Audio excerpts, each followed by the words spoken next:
Hello students, welcome back to my channel. कैसे हो आप सब? उम्मीद करती हूँ बेटा सभी अच्छे होंगे और अपना ख्याल भी रख रहे होंगे। तो बेटा आज हम करने जा रहे हैं वर्कशीट नंबर 14 सब्जेक्ट साइंस का। ये आपका 9th क्लास की है और इंग्लिश मीडियम की है बेटा ये, ठीक है। हिंदी मीडियम की अलग वीडियो है, 5 तारीख की है। और टॉपिक क्या रहेगा बेटा आज का हमारा, जो कि हमारा अभी चल ही रहा है कुछ दिनों से, एटम्स एंड मॉलिक्यूल से रिलेटेड जो हमारा चैप्टर चला हुआ है बेटा, उसी से रिलेटेड है आज की भी वर्कशीट। और इसमें ज्ञान और जिज्ञासा आपस में बातें करते रहते हैं एटम्स और मॉलिक्यूल्स के बारे में। तो चलिए बेटा क्या बातें कर रहे हैं हम भी जानते हैं। जिज्ञासा बोल रही है ज्ञान से बेटा कि ज्ञान, we know that every matter like element and compounds are made from the atoms. तो ज्ञान, जैसा कि हम जानते हैं कि प्रत्येक जो मैटर है वो एलिमेंट्स और कंपाउंड्स वो किससे मिलकर बने हुए हैं, वो एटम से मिलकर बने हुए हैं। और every element has a name and unique symbol, और प्रत्येक एलिमेंट का अपना एक नेम है और एक अलग सिंबल है, ठीक है। जैसे आप सभी का एक नेम होता है और निक नेम होता है। But how their names and symbols are decided, परंतु उनके नाम कैसे डिसाइड हुए। तो जैसे बेटा आप खुद के बारे में सोचते हो कि आपका ये नाम क्यों रखा गया, तो 2 कारण हो सकते हैं। एक तो बेटा आप किस समय पर पैदा हुए हो, उस समय पर जो भी ग्रह नक्षत्र थे तो उसके बेसिस पर जो भी आपका एक अक्षर आया उसी बेसिस पर आपका नाम रखा गया। दूसरा कि उस टाइम पर कौन सा मतलब नेम या कौन फेमस था, ठीक है, उस हिसाब से आपका नाम रखा जाता है। तो यहाँ पर ये भी इस बारे में बात कर रहे हैं। तो वो क्या ज्ञान क्या बता रहा है जिज्ञासा दीदी को, in the beginning the names of elements were derive from the name of their place. तो स्टार्टिंग में क्या था कि जो नेम थे एलिमेंट्स के वो डिराइव किए गए थे नेम से, प्लेस के। तो जिस भी प्लेस पर वो पाए गए उसी प्लेस के नाम पर उनका नाम रख दिया गया एलिमेंट्स का, ठीक है। Where they were found for the first time, like copper था बेटा जो, वो कहाँ से डिराइव किया गया, साइप्रस से, ठीक है, जो कि क्या था, एक प्लेस का नेम था। और सम जो थे और कुछ जो थे बेटा, some names were derive from the colour of the elements, और जो बाकी के कुछ थे उनका नेम डिराइव हुआ है बेटा उनके कलर के आधार पर, ठीक है। तो उन एलिमेंट्स का कलर कैसा था उसके बेसिस पर उनका नाम रख दिया गया। एग्जाम्पल के लिए बेटा जैसे कि गोल्ड है तो गोल्ड का कलर कैसा होता है, येलो होता है। तो गोल्ड का मतलब इंग्लिश में क्या होता है, येलो। तो इसीलिए इसका नाम क्या रख दिया गया, गोल्ड रख दिया गया, ठीक है।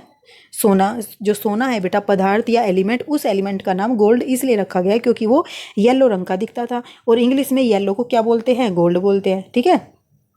Now A days IUPAC international Union of Pure and Applied Chemistry, ठीक है। तो बेटा ये एक ऑर्गेनाइजेशन है जिसका नाम क्या है, IUPAC। फुल फॉर्म इसकी है, क्या है इसकी full form, international Union of Pure and Applied Chemistry, ठीक है।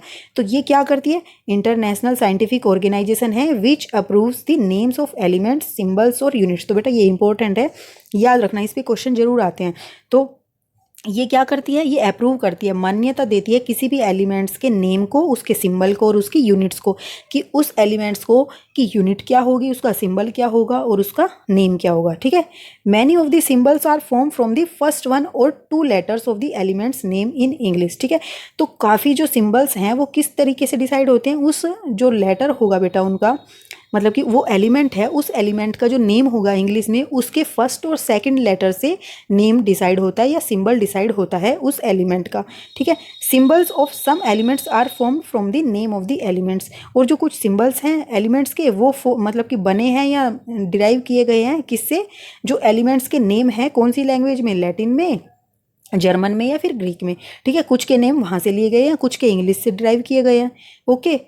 तो अब बेटा हम कुछ एलिमेंट्स के उनके सिंबल्स जान लेते हैं और एटम्स को किस तरीके से डिनोट किया जाता है वो जान लेते हैं, ठीक है।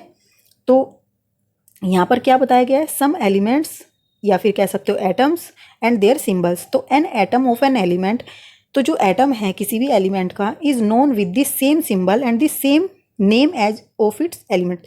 तो बेटा एलिमेंट्स क्या था, जैसे क्लोरीन थी Cl2 थी, ऑक्सीजन क्या था O2 था। तो बेटा इसका जो एटम होगा उसको हम किससे डिनोट करते हैं, O से, ठीक है। उसी नाम से ही डिनोट किया जाता है और उसी सिंबल से, ठीक है, उसी नाम से डिनोट किया गया और सेम सिंबल से, ठीक है। तो इसको O से डिनोट करते हैं ऑक्सीजन के एलिमेंट को, तो इसको भी उसी से डिनोट किया गया, ठीक है। तो ये 2 जो है बेटा ये तो सिर्फ यहाँ पर इसकी संख्या बता रहा है कि कितने हमने मॉलिक्यूल्स लिए हैं, लेकिन सिंबल क्या है, सेम ही है, ठीक है। अब the first letter of the symbol of an element is always written as capital letter. जैसे बेटा हम सब क्या करते हैं, अपने नेम का फर्स्ट लेटर क्या करते हैं, कैपिटल रखते हैं। ऐसे ही बेटा उनका जो सिंबल होता है उसमें फर्स्ट लेटर हमेशा कैपिटल रहेगा, ठीक है। और जो सेकंड होगा तो second letter of the symbol अगर होता है सेकंड, क्योंकि हर एक एलिमेंट के अंदर 2 लेटर्स नहीं होते उनके सिंबल में, किसी में 1 होता है किसी में 2, जैसे कि सोडियम था, उसमें 2 लेटर हैं और हाइड्रोजन में सिंगल ही है, तो सिंगल होगा तो बेटा क्या होगा, कैपिटल लेटर से, और 2 होंगे तो फर्स्ट कैपिटल से, और जो सेकंड होगा वो क्या होगा, स्मॉल लेटर से डिनोट किया जाएगा। ठीक है, एग्जाम्पल में भी बेटा यही दिया गया है, सोडियम में एन कैपिटल है, ए स्मॉल है। ठीक है, और जो सिंबल है हाइड्रोजन का उसमें एच क्या है, कैपिटल है, और ए की सिंबल है तो वो कैपिटल से डिनोट किया जाएगा। ठीक है, अब बेटा यहाँ पर बोला गया है कि from this we can easily identify the elements present in a compound. इसी से ही हम इजीली फाउंड कर सकते हैं कि किसी भी कंपाउंड के अंदर कौन कौन से एलिमेंट्स जो हैं प्रेजेंट है। जैसे कि आपको मैंने बोला कार्बन डाइऑक्साइड है, तो आप इन्हीं सिंबल से पता लगा सकते हो कि ये किस किस से मिलकर बना हुआ है, ये कंपाउंड किस किस एलिमेंट से मिलकर बना हुआ है। तो यहाँ पर आप देख रहे हो, सी से हम किसको डिनोट करते हैं, कार्बन को, और ओ से हम किसको डिनोट करते हैं, ऑक्सीजन को। तो इसका मतलब जो कार्बन डाइऑक्साइड है वो किससे मिलकर बना हुआ है, यौगिक कार्बन से और ऑक्सीजन से। ठीक है, एग्जाम्पल के लिए यहाँ पर इन्होंने दिया है सोडियम क्लोराइड, यानी कि अब ये किससे मिलकर बना हुआ है बेटा, यहाँ से आप सिंबल से पहचान सकते हो। तो यहाँ पर फर्स्ट सिंबल क्या है, Na, यानी कि ये सोडियम का है, और Cl किसका है बेटा, क्लोरीन का है। तो ये जो कंपाउंड था इसमें क्या थे, 2 एलिमेंट थे, सोडियम और क्लोरीन। ठीक है, तो इस तरीके से हम पहचानते हैं। और बेटा इन सिंबल्स को याद करना ही बहुत ज़रूरी है। केमिस्ट्री जो आपका पार्ट है बेटा, इसका साइंस सब्जेक्ट का, ये आधे से ज़्यादा केमिस्ट्री आपकी तभी कंप्लीट हो जाएगी अगर आप इन सिंबल्स को अच्छे से याद कर लोगे, क्योंकि इन्हीं को हम क्या करते हैं, इन्हीं के बीच में केमिकल रिएक्शंस कराते रहते हैं, इन्हीं के बेसिस पर कुछ ना कुछ हम सीखते रहते हैं केमिस्ट्री में। अगर आपको ये याद रहेंगे तो आप अच्छे से ईजिली केमिस्ट्री को कर सकते हो और उनमें इंटरेस्ट भी आपका बनेगा। ठीक है, अब यहाँ पर बेटा कुछ सिंबल्स दिए गए हैं आपको एलिमेंट्स के, तो इनको आपको अच्छे से याद रखना है। जो भी आप भूल जाते हो तो उसी को ही डेली याद किया करो। ठीक है, उसको सर्कल कर लिया करो अपनी नोटबुक में। जैसे आपको कोई भूल जाते हो तो जहाँ भी तुम लिखोगे इसको अपनी नोटबुक में, वहाँ पर इसको अंडरलाइन कर लेना, चाहे सर्कल कर लेना। जैसे ही आप अपनी नोटबुक को खोलोगे बेटा तो सबसे पहले नज़र आपकी उसी सिंबल पर जाएगी, और जब मतलब 2-4 दिन आपकी उसी पर जाएगी ना तो आपको अपने आप याद हो जाएगी। जैसे आप मतलब देखते होंगे कहीं पर भी अपने गांव में, शहर में, या जहाँ भी रहते हो वहाँ पर आसपास की दुकानें हों कहीं, तो आपको वो याद हो जाती हैं। क्यों? क्योंकि आप वहाँ से कई बार निकलते हो। आप याद थोड़ी ना करते हो कि उसके पोस्टर पर क्या लिखा हुआ है, पर तुम्हें याद हो जाता है क्योंकि तुम्हारी उस पर 2-3 बार नज़र डलती रहती है जब तुम निकलते हो वहाँ से। तो इसी तरीके से आप अंडरलाइन कर लोगे तो आपको वो चीज़ें हाईलाइट हो जाएंगी और आप उनको इजीली याद कर सकोगे। ठीक है, तो यहाँ पर हम डिस्कस करते हैं जो एलिमेंट्स के नेम और सिंबल्स हैं। तो जो बेटा फर्स्ट है हाइड्रोजन है, हाइड्रोजन का फर्स्ट लेटर क्या है, H है, तो इसको H से डिनोट किया जाएगा। नाइट्रोजन है बेटा, नाइट्रोजन में फर्स्ट लेटर क्या है, N है, तो इसको N से डिनोट किया गया। कार्बन में क्या है बेटा, C बड़ा है, 1 से ही डिनोट करते हैं, तो इसको C से डिनोट किया गया। अब जिंक में बेटा क्या है, जिंक में हमने क्या है, देखो हमने क्या किया था, फर्स्ट 2 लेटर लेते, लेकिन इसमें हमने 2 नहीं लिए हैं, इसमें हमने क्या लिया है, फर्स्ट लेटर लिया और थर्ड। ठीक है, तो जेड और एन से हमने इसको डिनोट किया। ये किस बेसिस पर किया है बेटा, जिंक जब हम बोलते हैं तो हमें जो साउंड आती है तो वो किसकी आती है, एक जेड की आती है और एक एन की आती है बाद में, तो इसलिए हमने इसको जेड एन से डिनोट किया है। मैग्नीशियम में बेटा एम जी से, अब इसमें भी आप साउंड देखोगे तो एम की आ रही है और बाद में किसकी आ रही है, जी की, तो मैग्नीशियम से। फर्स्ट हमेशा कैपिटल होता है और जो सेकंड होता है वो क्या होता है, स्मॉल होता है। पोटेशियम में बेटा के है, पोटेशियम में ऐसा क्यों है बेटा, क्योंकि ये कैलियम से बना हुआ है। ये जो है अलग दूसरी लैंग्वेज जो हमने बात की थी, लैटिन, ग्रीक और जर्मन, उनसे लिए गए हैं। तो उसमें जो पोटेशियम होता है बेटा उसको कैलियम बोला जाता है। ठीक है, तो वहाँ से लिया गया है, तो उसके फर्स्ट लेटर से के पड़ा है पोटेशियम का नाम। ठीक है, इसमें कन्फ्यूज मत होना, पी से ही होगा ये। तो यहाँ पर आप इसको अंडरलाइन कर सकते हो अपनी नोटबुक में, क्योंकि ये कन्फ्यूजिंग है और आपके मार्क्स भी कट सकते हैं इसमें।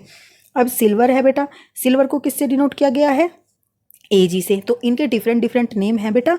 ओके, तो इनको अलग अलग नामों से क्या कहते हैं, डिनोट किया जाता है। जो इनका नेम बेटा अदर लैंग्वेज में होगा उसी बेसिस पर इनका यहाँ पर ये सिंबल डिसाइड किया गया है।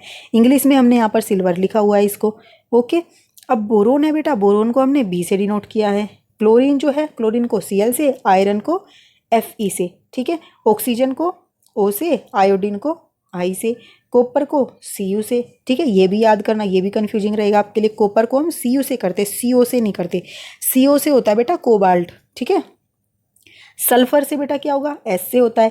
कैल्शियम को हम Ca से करते हैं और एल्यूमिनियम को हम Al से करते हैं। ठीक है, यहाँ पर आपको इतने ही दिए गए हैं, तो आप इनको अच्छे से करो। आगे बहुत सारे हैं, अगर आप इनको याद कर लोगे तो आगे जाकर बेटा आप वो क्या नाम है, पूरी की पूरी पीरियोडिक टेबल है वो भी आपको लर्न कर लिया है।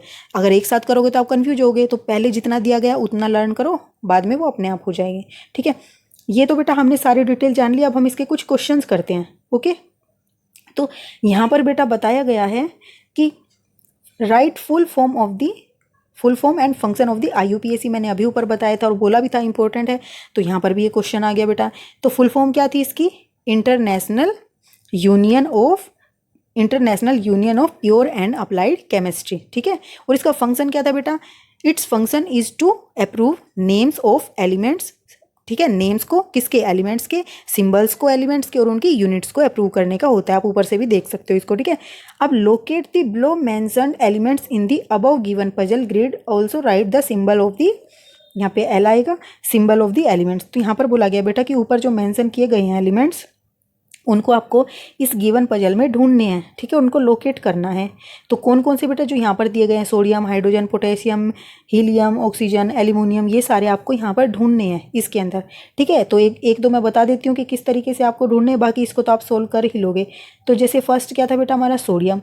तो सोडियम को हम कैसे देखते हैं? आप पहले में देखो एस कहाँ पर आ रहा है, एस आ रहा है, लेकिन एस से कहीं यहाँ पर नहीं बन रहा। नेक्स्ट लाइन में देखोगे, फिर उससे नेक्स्ट में देख रहे हो, तो यहाँ पर तो आपको नहीं दिख रहा।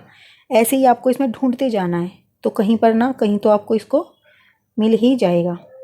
तो ये रहा बेटा, देखो यहाँ से क्या बनेगा, 1 मिनट, ये रहा सोडियम, ठीक है। तो इसको आपको क्या करना है? इसको डार्क कर देना है किसी भी कलर से, तो ये सोडियम हो गया। इसी तरीके से बेटा आपको हाइड्रोजन ढूंढना है, तो बेटा इसी तरीके से आप इसको ढूंढ लेना, ठीक है। ये तो इजी है, टाइम लगेगा इसमें मैं ढूंढूंगी तो बड़ी हो जाएगी वीडियो, कोई फ़ायदा नहीं है। आप इसको कर सकते हो तो इजीली कर लेना। तो यही थी बेटा आज की आपकी, कि आप सिंबल्स और नेम्स कैसे पढ़े, एटम्स एंड मॉलिक्यूल्स के या एलिमेंट्स के जो नेम है, सिंबल्स है, वो किस तरीके से डिसाइड हुए, कौन इनको डिसाइड करता है, ठीक है। तो इस वीडियो में बेटा इतना ही। अपना जो नेक्स्ट टॉपिक होगा हम अपनी नेक्स्ट वीडियो में करेंगे, और इनको बेटा अच्छे से करना। तब तक के लिए ऐसे ही हंसते रहिए, मुस्कुराते रहिए, पढ़ते रहिए और आगे बढ़ते रहिए। Thank you.